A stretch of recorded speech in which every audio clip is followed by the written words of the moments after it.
अस्सलाम वालेकुम friends, welcome back to Top Smarties. Drama serial Humraaz. एक तो सारा ने गलती जब जब भी की फराज के साथ ही की, बेशक इसको किस्मत भी कह सकते हैं। अब यहाँ पर फराज जो कि अच्छा सिंगर भी था, सारा ने इसी की ही तो वीडियोस अपने पास रखी थी, तो फिर इसके मोबाइल से डाटा कैसे नहीं मिलेगा, इस पर शक कैसे नहीं जाएगा। दूसरी तरफ फराज की माँ साइम से कहने लगी कि मैं उस लड़की को देखना चाहती हूँ जिसकी खातिर मेरा बच्चा इस दुनिया में नहीं रहा।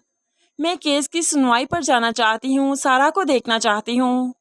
तो यहाँ पर साइम ना चाहते हुए भी अपनी माँ की बात को रद्द नहीं कर सकता, लेकिन उससे पहले मिशेल जिसे बुरी तरह से डांटा, साइम ने इस घर से जाने का कह दिया। तो वो भी जो आंटी की बीमारी की वजह से यहाँ पर रह रही थी, इस घर के काम काज देख रही थी, तो वो भी गुस्से से सामान पैक करते हुए जाने लगी। लेकिन फिर साइम को माँ ने समझाया कि मिशेल का यहाँ से जाना ठीक नहीं, मिशेल को यहीं पर रुकना होगा। तो फिर मिशेल को यहीं पर रोका गया, क्योंकि माँ चाहती है कि जल्द अज जल्द दोनों की शादी हो जाए ताकि साइम का देहांत बढ़ जाए और वो अपनी ज़िंदगी में मूव ऑन कर सके। लेकिन दूसरी तरफ माँ बार बार साइम को मुजरिमों तक पहुँचने का भी कहती है, यानी कि ये माँ ही है जो अपने बच्चे को इस ट्रॉमा से निकलने नहीं दे रही। हालांकि वो जानती है कि फराज से साइम कितनी मोहब्बत करता था, ऐसे में उसका ट्रॉमा से निकलना बहुत ज़रूरी है। सब कुछ कानून के हाथों में छोड़ दिया जाए तो ज़्यादा अच्छा है, क्योंकि वहाँ पर इनकी अपनी बैठी है, इनकी हमारा बैठी है, वो भला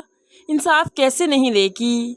दूसरी तरफ सुनवाई के दिन करीब आ रहे हैं, तो यहाँ पर सारा भी अपने बाप और दोस्तों के साथ वकील के पास पहुँच गई कि ये हमारे गवाह हैं, ये गवाही देंगे कि मेरा उस लड़के से कोई ताल्लुक नहीं था, सिर्फ मैं अपना डेर पूरा कर रही थी। तो यहाँ पर वकील भी कहने लगा ठीक है, ये लोग आकर गवाही दें, इनकी गवाही बहुत मैटर करती है। अब ऐसे ही सुनवाई का दिन भी आ गया, अदालत लग गई। साइम और उसकी माँ भी आए और सारा के घर वाले भी, उसकी दोस्तें भी। दोस्तों ने गवाही तो दी, लेकिन गवाही के बावजूद भी सारा पर बहुत कीचड़ उछाला गया, बहुत सी बातें की गई कि अहमद भड़क उठा, ऑब्जेक्शन माय लॉर्ड, आप ऐसे बातें नहीं कर सकते।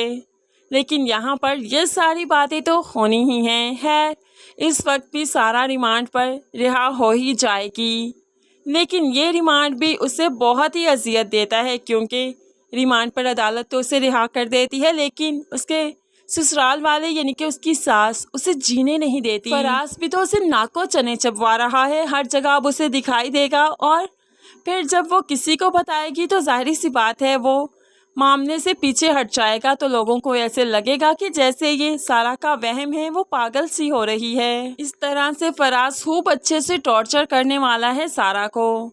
सारा का ये सारा तमाशा देखते हुए सास बेगम तो दिल पकड़कर बैठ के उनकी तबीयत काफ़ी ख़राब हो जाती है, जिसकी वजह से अहमद सारा दोनों परेशान हो गए। लेकिन सास इस बीमारी का सारा इल्ज़ाम सारा को देती है।